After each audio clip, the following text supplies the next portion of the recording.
అదే RTV app వార్తల్ని క్షణాల్లో చదివే అవకాశం ఉంటుంది. ఒక న్యూస్ పేపర్, ఒక టెలివిజన్ ఛానల్ మీ చేతుల్లో ఎప్పుడు ఉంటాయి. అంటే నవ్విపోదురు కాక నాకేమన్నట్టుంది. వాళ్ళు జగన్మోహన్ రెడ్డి 1,29,000 కోట్ల భారంతో ఆయన రిటైర్ అయినాడు. విద్యుత్ సంస్థల మీద 1,29,000 కోట్లు. 5 ఏళ్లలో 10 సార్లు కరెంటు ఛార్జీలు పెంచాడు. 32,000 కోట్లు ప్రజల మీద వేశాడు. అన్నిటికంటే 2014లో చంద్రబాబు నాయుడు గారు ముఖ్యమంత్రిగా అయ్యి బాధ్యతలు తీసుకునే నాటికి 22.5 మిలియన్ యూనిట్ల లోటు ఉంది. 22.5 మిలియన్ యూనిట్ల లోటు 2019కి మిగులు విద్యుత్ కింద చేశాడు.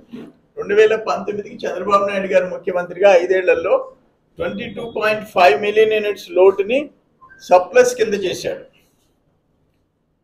నేనేమంటాను, తమరు చేసిన పాపాలు మరో 30 ఏళ్ళు అనుభవించమన్నావు. సెకి 7,000 మెగావాట్లు యూనిట్ ₹2.49కి అగ్రిమెంట్ చేశావు. పక్కన గుజరాత్ ₹1.99, 50 పైసలు తక్కువ.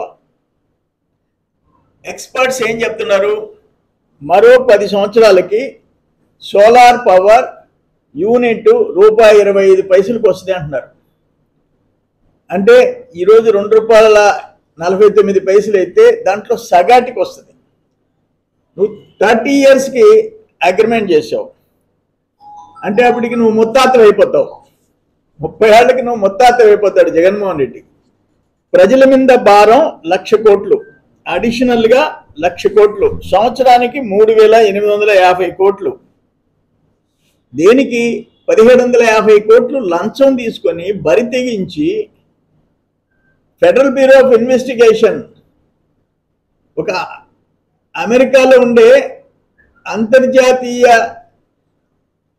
దర్యాప్తు సంస్థ నువ్వు 1,750 కోట్లు తీసుకున్నావని చెప్పి నెలగాలే. సిగ్గున్నోళ్ళు అయితే ఒకవేళ జగన్మోహన్ రెడ్డి చెప్పినా నాయకుల కన్నా, వైసీపీ నాయకుల కన్నా రోడ్డెక్కేదానికి సిగ్గుండాలి. 30 ఇయర్స్. ఇప్పుడు పక్కన గుజరాత్ 50 పైసలు తక్కువ చేసుకుంటే నువ్వు 70 పైసలు 80 పైసలు తక్కువ చేయి అగ్రిమెంట్.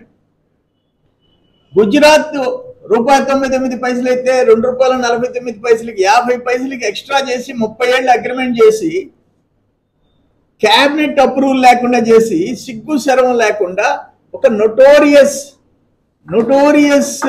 కరప్ట్ లీడర్ కింద అంతర్జాతీయ స్థాయికి ఎదిగి ఈరోజు నీ మనుషులు వచ్చి రోడ్డు మీద తిరిగితే నువ్వు చేసిన పాపాలు విద్యుత్ సంస్థల మీద నువ్వు 49,000 కోట్లు అప్పులు చేసావు. 3 డిస్కామ్ల మీద 49,000 crores. ఒక్క ప్లాంట్ నిర్మించలా, ఒక్క కొత్త ప్లాంట్ నిర్మించలా. నేను మొన్న చెప్పా మీకు, అంటే జగన్మోహన్ రెడ్డి ఇలాకా చుట్టూ ఉండే 4 రెడ్డి గారులు ఎట్ట దోసుకునేది ఒక ఎగ్జాంపుల్ చెప్పారు. 282 కోట్ల రూపాయలతో 4,50,000 టన్నులు ఇంపోర్ట్ చేసి మట్టి, మశానం, బూడిద. విద్యుత్ సంస్థ జెన్కోలో ఉండే ఎంప్లాయీస్ తిరగబడే పరిస్థితి తెచ్చుకున్నాం. జెన్కోలో ఉండే ఎంప్లాయీస్ ఎప్పుడన్నా చూసామా? ఒక విద్యుత్ సంస్థ కోసం కోళ్ళు బొగ్గు దిగుమతి చేస్తే దాంట్లో మట్టి ఉంది, మా ప్లాంట్లు దెబ్బతినిపోతున్నాయి, పిఎల్ఎఫ్ ప్లాంట్ లోడ్ ఫ్యాక్టర్ పడిపోయింది, ఉత్పత్తి పడిపోయింది, విద్యుత్ ఉత్పత్తి అని చెప్పి ఆ సంస్థలో ఉండే ఉద్యోగస్తులు ధర్నా చేసిన పరిస్థితి ఎప్పుడన్నా చూసామా అని అడుగుతున్నా. Never in the history. నీ కరప్షన్కి అక్కడ FBI దగ్గర నుంచి ఇక్కడ ఉండే జెన్కోలో, కృష్ణపట్నంలో ఉండే ఉద్యోగుల వరకు రోడ్డు ఎక్కారు. అయినా మీకేమీ సిగ్గు శర్మ లేదు. స్మార్ట్ మీటర్స్ దేశం మొత్తం మీద, smart meters, agriculture smart meters ఏ దేశం పంజాబ్ దగ్గర నుంచి ఉత్తర భారతదేశం దగ్గర నుంచి మహారాష్ట్ర నుంచి కేరళ వరకు మేమెవ్వరూ స్మార్ట్ మీటర్స్ పెట్టాం. అక్కడ తెలంగాణ 24 అవర్స్ ఉచిత విద్యుత్ సప్లై వ్యవసాయానికి స్మార్ట్ మీటర్స్ పెట్టాం. తమరు 7 గంటలు తెల్లార్చారు. 7 గంటలు స్మార్ట్ మీటర్స్ ఎంత? ఒక్క ఇళ్ళకి 10,000 కోట్లు, ఇళ్ళకి స్మార్ట్ మీటర్స్కి 10,000 కోట్లు, వ్యవసాయానికి 7,000 కోట్లు. మీకు ఆఖరాన రాజస్థాన్ స్మార్ట్ మీటర్ 7,943 రూపాయలు,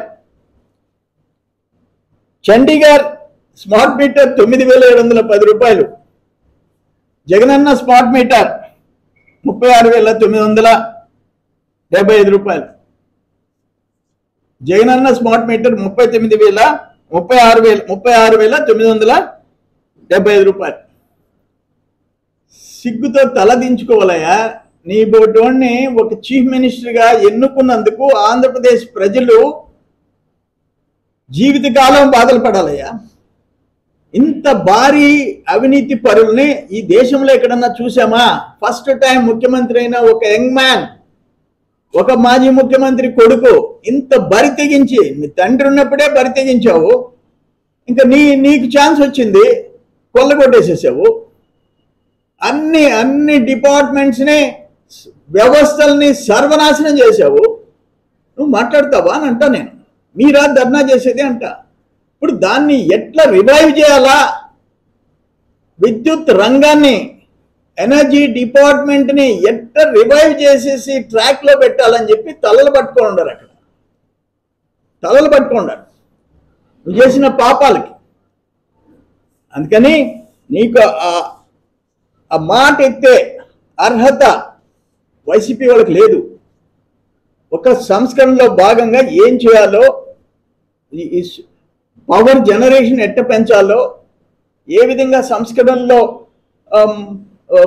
పవర్ ఛార్జెస్ కమింగ్ ఇయర్స్లో తగ్గించాలో అది ఆలోచించే ఒక నాయకుడు చంద్రబాబు నాయుడు గారు.